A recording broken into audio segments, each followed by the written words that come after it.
Sou a Rita França Ferreira e dou-lhe as boas-vindas ao podcast Vita Ler, onde todas as semanas aconselhamos a vitamina de leitura na dose certa, com desculpas para ler. Acredite, no final vai poder dizer sem preguiça: Vita Ler.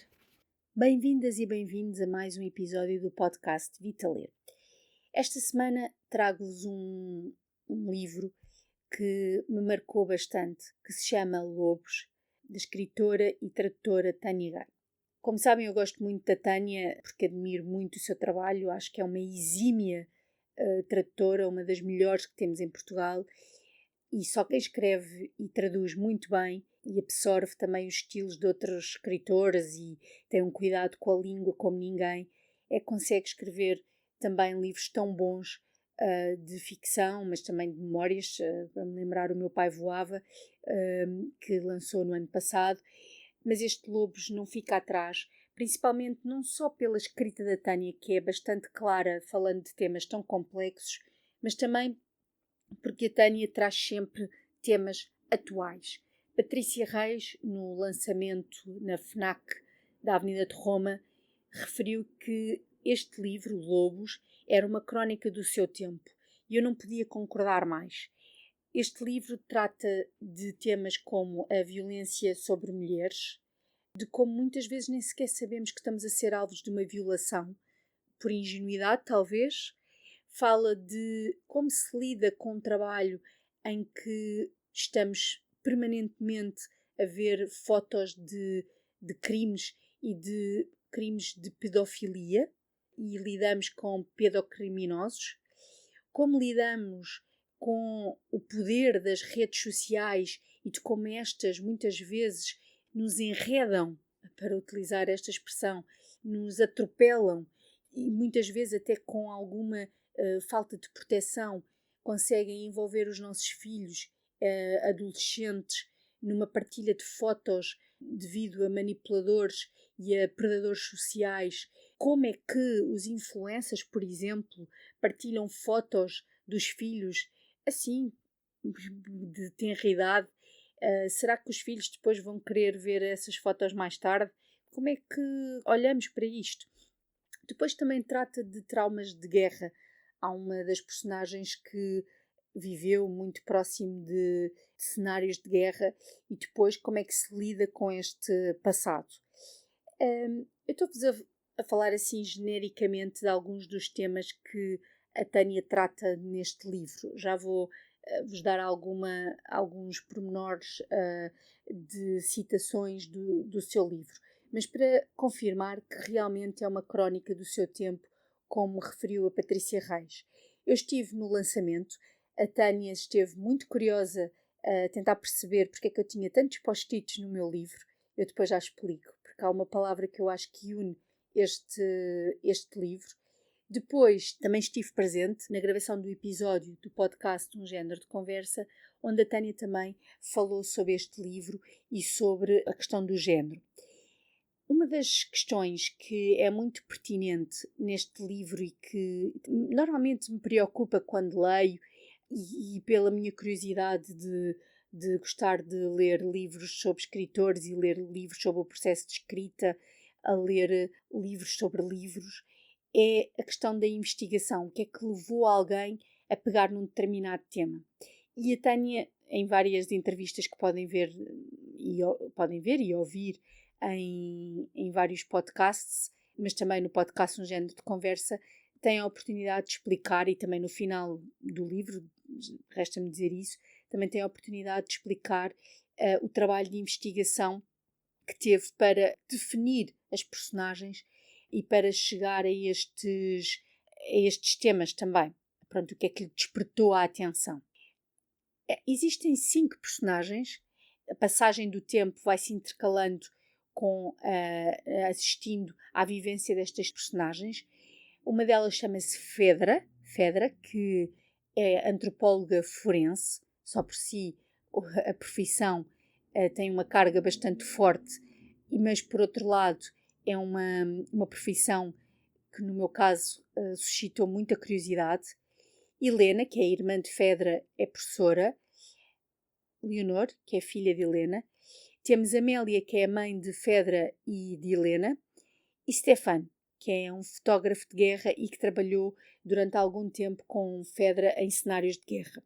E são estas 5 personagens, digamos, que são as principais. Existe uma outra que também está, digamos, em background, que é o António, que deixo-vos para vocês descobrirem. E até gostaria que a Tânia tivesse explorado mais esta personagem, mas pronto, o autor nunca se sabe muito bem o que é que a inspiração e também o que é que o livro nos manda, nos impõe, digamos assim. A Tânia ficou muito curiosa porque é que eu tinha post-its em algumas partes do livro. Porque eu acho que a violência dos temas, como falei no início, é de tal forma grande que todas estas personagens têm uma necessidade enorme de silêncio. E há uma vivência do silêncio de uma forma vivida de uma forma diferente entre elas. E há uma necessidade de recolhimento de todas estas personagens. Vamos aqui a ver Fedra, página 13. Todos os dias sai de casa de madrugada. Gosta de conduzir, sobretudo em autoestrada, com pouco trânsito. O desenrolar do asfalto ajuda a refletir. As estradas estão vazias às 5, 6 da manhã. Sempre estiveram vazias, mesmo antes do vírus.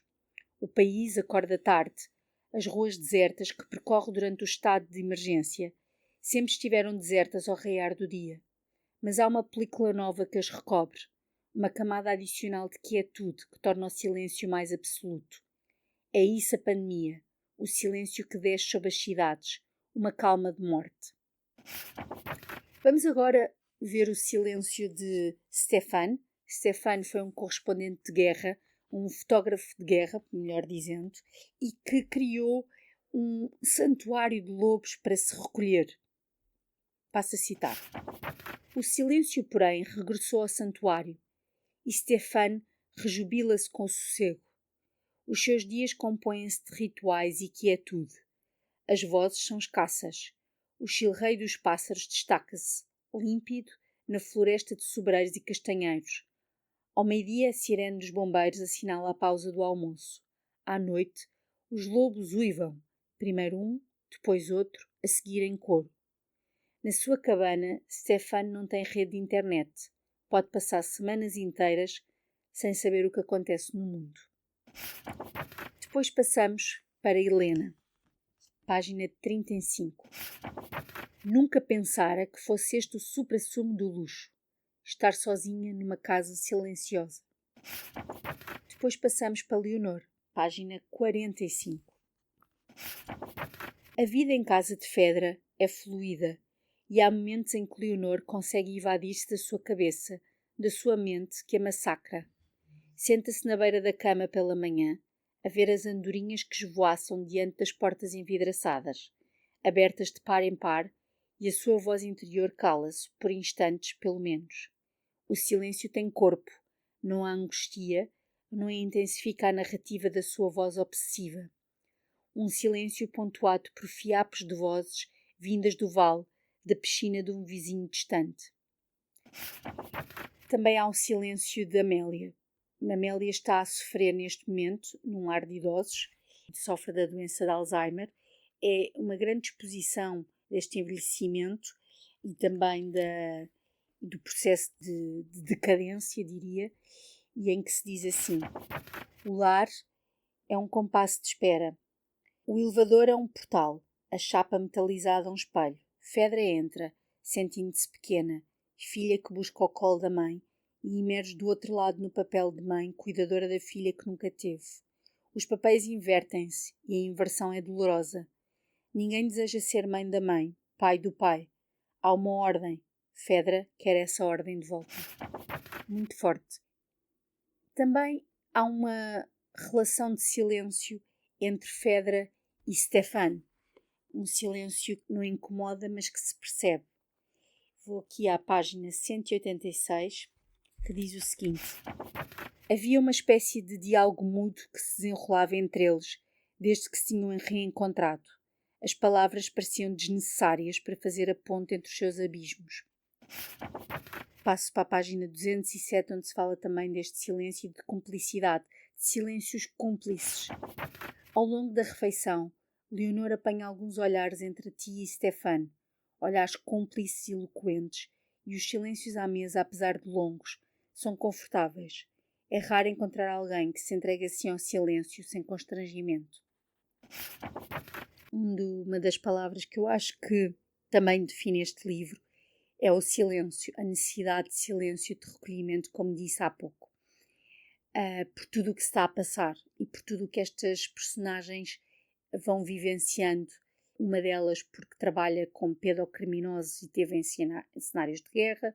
Stefan, que teve em cenários de guerra e precisa de recolhimento.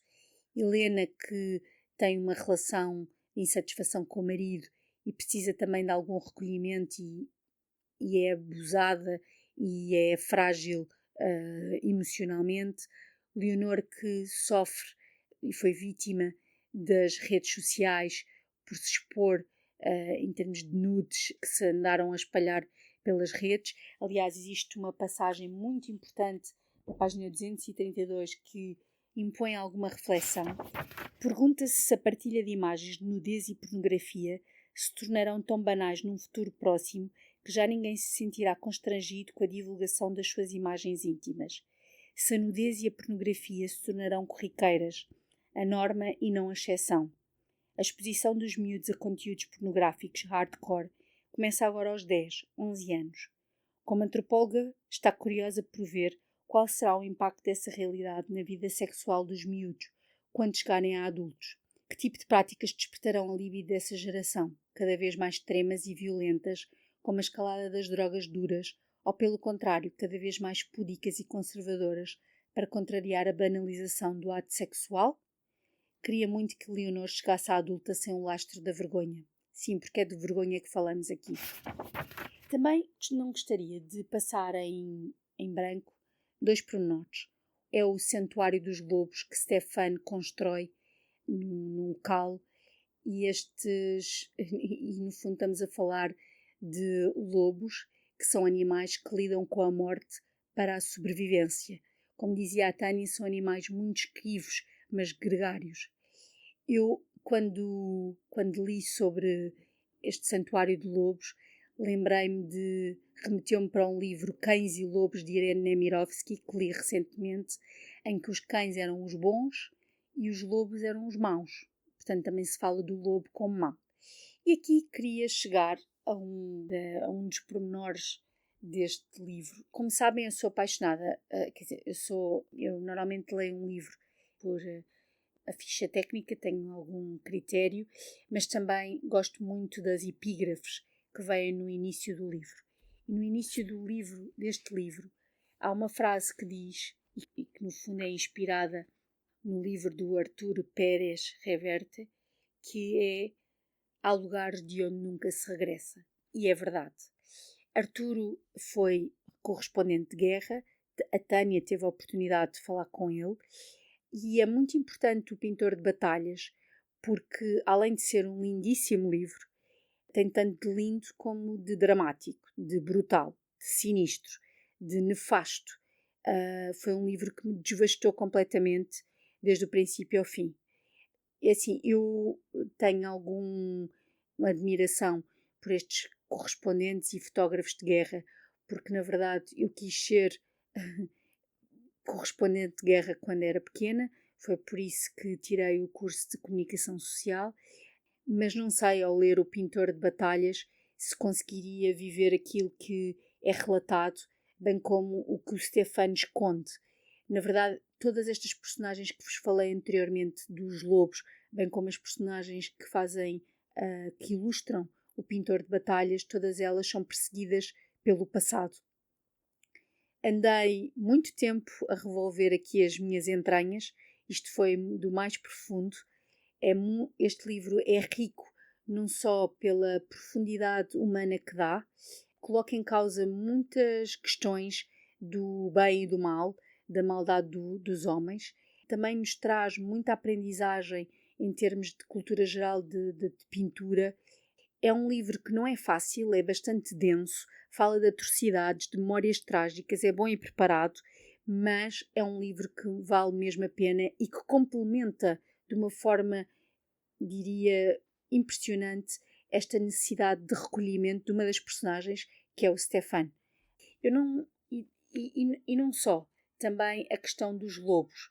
E a questão dos lobos é falada no Pintor de Batalhas, na página 82, e não queria deixar de vos ler aqui uma passagem que é muito interessante. É um diálogo entre duas pessoas, duas personagens deste livro, que diz assim: já sabe por que razão o ser humano tortura e mata os da sua espécie? Nesses 30 anos de fotografias obteve uma resposta. Fawkes desatou a rir-se. Um riso curto, sem vontade. Não são precisos 30 anos. Qualquer um pode comprová-lo, por pouco atento que seja. O homem tortura e mata porque é assim. Agrada-lhe. O lobo para o homem, como diziam os filósofos, não insulta os lobos. São assassinos honrados. Matam para viver. Markovitch inclinou a cabeça como se meditasse profundamente. Depois olhou novamente para o pintor de batalhas. E qual é, em sua opinião, a razão de um homem torturar e matar por gosto? A inteligência, suponho. Que interessante. A crueldade objetiva e elementar não é crueldade. A verdadeira exige calculismo. Inteligência, como acabei de dizer. É sublime esta parte e diria que é de profundidade e coloca uma série de questões a este livro que depois relaciona de uma forma exemplar, diria, com o que a Tânia fala, com o que a Tânia escreve no seu livro Lobos, que aconselho vivamente. A escrita da Tânia é bastante clara, apesar de falar de temas complexos, e é o estilo da Tânia. Sim, saber reconhecer um livro da Tânia é um elogio, e é o elogio que eu lhe faço. Obrigada por estar desse lado. Não se esqueça, caso ache o podcast útil para lermos mais e melhor, partilhe com os seus amigos. As citações lidas no podcast são originais do livro Lobos, de Tânia Ganho, da Dom Quixote, Chancela da Leia, com a revisão de Rita Almeida Simões, e O Pintor de Batalhas, de Arturo Pérez Reverte, das edições Asa, Chancela da Leia, tradução Helena Pita e revisão Catarina Sacramento.